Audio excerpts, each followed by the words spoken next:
Fala, investidores, sejam muito bem-vindos ao canal Planilheiro Investidor. Sou Adriano Costa e no vídeo de hoje, dando sequência às análises financeiras aí, aqueles fundos problemáticos com inadimplência, os mais famosos, né? Já falamos aí do DEVA11, do HCTR11, do VSLH11 e agora vamos falar do TORD11, quarto vídeo nessa sequência, tá? Então, fique conosco para você saber informações importantes aí, fazer uma análise aqui financeira, dois informes mensais, trimestrais, compartilhando aí com o relatório gerencial, né? E o desempenho aqui no mercado, tá? Então fique conosco. Se você gosta desse tipo de assunto, se inscreva no canal, ative as notificações e deixa o seu like. É muito importante para a gente, tá? E é tudo de graça. E você ajuda a gente, muita gente quer continuar nosso trabalho aqui no YouTube também. Eu vou deixar o informe trimestral para você baixar aí na descrição do vídeo, tá bom? Você acompanhar do que a gente falou aqui resumidamente, tá? E também o link do nosso grupo do Telegram. Vamos lá então aqui, informações do fundo do último dia 15, né? Último pregão, dia 15 de setembro de 2023. O fundo caiu, ó, só no dia 15, caiu 2,36%. Segue ainda em queda, né? Beirando aí agora a casa do R$ 1. E é o menor valor no último ano, aí, ó, dos últimos 12 meses, das últimas 52 semanas, o fundo encerrou no menor valor. Não é para menos, né? O fundo não distribui proventos aí desde março, segue capengando. A gente vai ver aqui que ele segue capengando aí com os resultados de caixa desde 2021, tá? A gente vai ver isso aqui nesse vídeo, nessa análise financeira mais detalhada, né? Uma análise mais detalhada dos números do TORD11. Tá? O último provento distribuído dele foi fevereiro e pagou no dia 14. Ele distribuiu 0,90 praticamente ali em relação ao preço de mercado, que lá ainda estava 5,57, né? Agora está menos da metade disso. E o fundo na época pagou 5 centavos por cota. Bom, a gente vai começar a falar do relatório gerencial, tá? O último relatório gerencial foi de maio de 2023, tá? É um fundo de 434 milhões de patrimônio líquido, ainda tem 104.500 cotistas, e a gente vê aqui que o valor patrimonial do fundo lá em maio estava em 12,39. Então o fundo está aí mais de 85% abaixo do seu valor patrimonial, o valor de mercado atual. Aqui o TORD ainda estava custando aqui no mercado R$ 4,07 lá em maio, né? Era apenas o segundo mês daquela sequência, daquele fato, né, lá de março, sob a inadimplência de algum grupo, do grupo, né, principalmente do grupo GPK aqui, que impactou muito o fundo.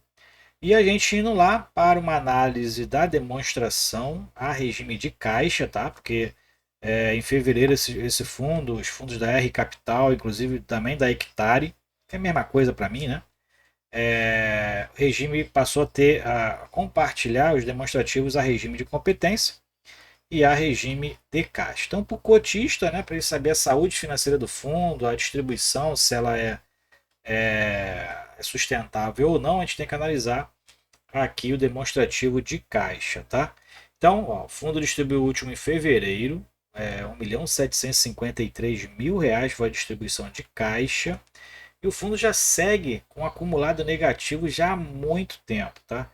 A gente verifica aqui que no encerramento do segundo semestre, o fundo encerrou positivo, uma variação de reserva de lucro de caixa positiva de 6.600.000, mas a gente vê que no acumulado, né, ou seja, pegando os períodos anteriores ao primeiro semestre de 2022, o fundo já seguia ali fazendo uma distribuição acima do seu resultado, encerrou com R$ 450.000 de caixa, né? Esse relatório aqui é na base 1.000. Tá? Então, R$ 450.000 negativo no acumulado de caixa, que esse acumulado, essa reserva aqui, é a diferença dos resultados de caixa e aquilo que o fundo distribui. Tá? Não é as disponibilidades do caixa apresentada no balanço. Aqui é só o resultado, fazendo batimento aqui o resultado, mês a mês, e ele estava com 450.000 negativo, apesar de no segundo semestre de 20, no primeiro semestre de 22 ter terminado positivo. A gente vê que no mês seguinte o fundo já fez uma distribuição que consumiu praticamente mais do que o resultado positivo encerrado no semestre de 22, no primeiro semestre, né? E aí o fundo começou a ter resultados acumulados aqui negativos, consumindo o caixa do fundo, né? as disponibilidades e encerrou o segundo semestre negativo em mais de 15 milhões de resultado acumulado a lucro de caixa. E aí então o fundo, né, já estava ali com problema de caixa já há muito tempo e entrou 23 distribuindo ainda assim.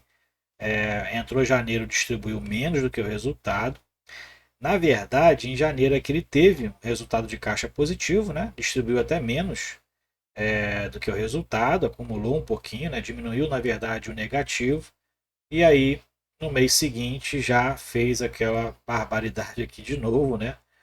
Distribuindo mais do que o resultado de caixa, indo para 15 milhões e 800 mil reais negativo. Mas ele encerrou a 17.200, porque o fundo segue pagando aqui as despesas, né? Teve aqui até prejuízo aqui, né? Provavelmente em venda de FIIs, né? Teve aqui prejuízo. Apesar que os FIIs que ele tem na carteira, basicamente só um que paga ali para ele rendimentos mensais, que é o DEVA Fundo de Fundos. Tá? A gente vai ver isso no detalhamento. Agora, grande questão aqui do Tord, né, é que ele começou a fazer investimentos pesados em equity. E a gente vai ver que dentro da carteira, né, depois a gente vai ver no informe também esse detalhamento, é um fundo que no IPCA é o principal, 91%, né? Tem na verdade tem muito CRI com riscos altíssimos em relação à distribuição do fluxo financeiro do CRI, 87% era da classe subordinada e mais 2,8% da classe mezanino. Essas daqui são as mais arriscadas em relação à distribuição do fluxo financeiro dos CRIs, então chegando a quase 90%. Daqui eu já não investiria no fundo só pela subordinação aqui, só pela classificação dos CRIs pela classe. Mas o fundo estava investindo muito em equities de loteamento. Né? Então ele tem aqui uma carteira até pequena, em 78 milhões, né? Aí de CRIs. Tem aqui alguns imóveis na carteira, que pode ser inclusive execução de garantias de algum CRI aí que deve ter executado garantias, né? Apartamento Vila Jardim, e tá dois que estão em processo de venda já também, né? Ele tem essa carteira aqui de fundos imobiliários, que é maior que a posição da carteira de CRI, ó, 147 mil reais, o custo foi de 105.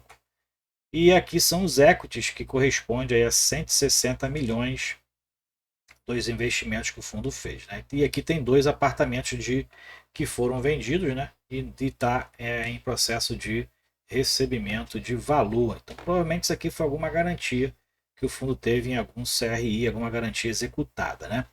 Aqui é a carteira de CRI, né? Só um apanhado aqui para mostrar para vocês isso aqui, os equity, né? Os equity, se você for verificar aqui, tem investimentos pesados, mas o fundo nunca teve retorno nos equities. Inclusive esse está com muito problema aqui em relação à execução da obra, em relação ao custo da obra, a taxa de distratos. Então, muito complicado. Nunca recebeu aqui dividendos de nenhum deles. E esse é o grande problema, né? O fundo investia, mas não teve retorno. Então, era fatídico aí essa questão. Era um fato muito eminente, né? Essa questão da distribuição acima dos resultados. O fundo não ia ter mais fôlego financeiro, né? Então, quando a gente vai aqui para o informe trimestral, né? Informe trimestral encerrado ali em junho, né? Corresponde aí ao primeiro semestre de 2023. Então, a gente vê aqui tudo que está lá no relatório certinho, né? Os fundos imobiliários. Aqui o DEVA, fundo de fundos, deve ser o único que está pagando provento para o fundo. O restante realmente não paga provento a princípio. Na Serra Verde até chegou a pagar, mas não tem pago mais. E o padrão que a gente vê nos últimos vídeos que a gente fez análise financeira aí do Quarteto Fantástico é esse padrão de fundo aqui, ó. Eles investiam em mesmos fundos de fundo, inclusive, né? Principalmente da Equitário e da RR Capital. Então, muito direcionados os investimentos, carteira de CRI muito pequena e a carteira de Land Equities, né? A carteira aí de equities aqui, ó, 205 milhões encerrou o primeiro semestre de 2023. E aqui mais para baixo, a gente verifica como encerrou a situação de caixa do fundo, com pouco mais de 2 milhões de reais em caixa, né, investido maioria nesse fundo aqui, que é o fundo soberano, né, que é onde eles aplicam aí o caixa do fundo praticamente, né? E mais para baixo, né, a gente vai verificar aqui dos números ali, dos resultados da distribuição relativa ao primeiro semestre, que o fundo, né, que mata os fundos que distribuem acima do resultado é justamente consumir disponibilidades, né, fora do resultado. Né? O que a gente verifica é que somente no segundo semestre de 2023, né, o fundo fez uma distribuição aí mais que o dobro do seu resultado em apenas 2 meses, né, que distribuiu só janeiro e fevereiro, e nesses 2 meses distribuiu mais que o dobro do resultado do período. Né? Então, era o padrão que o fundo estava seguindo, não era sustentável com certeza, né? E quando a gente pega aqui o último informe, esse informe aqui publicado no último dia 15 de fevereiro, de setembro, né? Então, recente aqui agora, o fundo encerrou com disponibilidades aqui de um pouco menos de 2 milhões de reais, 1.905. Tem aqui sim algumas parcelas a receber, mais para baixo aqui nas parcelas a receber, inclusive das inadimplências que estão no fundo, mas também da venda de imóveis, aqueles imóveis que eu mostrei lá, que estão a receber dentro do portfólio do fundo, né? De 2 apartamentos aqui, R$ 1.202.000 são os valores a receber também de CRI, R$ 1.246.000. Então, o fundo segue acumulando um caixa, uma disponibilidade, mas longe aí de estar saudável para fazer qualquer tipo de distribuição dentro da minha análise aqui, tá? O fundo ainda não recebe nada dos equities que investiu. A gente não vê recebimentos aqui de receitas dos equities que ele tem na carteira. Os CRIs aí, a maioria estão com inadimplências altíssimas, então o fundo realmente ainda está com pouquíssimas receitas aí. Praticamente as receitas que vão entrar aqui, que vai suprir o caixa agora, vão ser as receitas dessa venda desses imóveis, né? E também os dividendos aí do fundo DEVA 11 e alguns CRIs aí, pequenos CRIs que estão pagando em dia, mas realmente a carteira está muito comprometida do fundo, né? E enquanto aí o fundo realmente não resolver esses problemas de inadimplência, vai ficar muito complicado o fundo fazer qualquer tipo de distribuição pelo baixo caixa que ele apresenta hoje. Ok? Então segue aí o fundo, provavelmente vai chegar na casa de R$ 1, né? Não vai continuar sem pagar provento aí. Essa é a minha análise aqui do fundo, tá? Eu não tenho o TOR de 11, tive lá em 2020 o TOR de 11, naquele mesmo ano eu vendi mesmo o fundo, né? O fundo ainda custava ali 10, 11 reais, cheguei a vender ele a 11 reais no mercado, né? Tive sorte realmente, o fundo em 2021 já começou a distribuir disponibilidade, né? Resultados acima, caixa, distribuição acima dos resultados.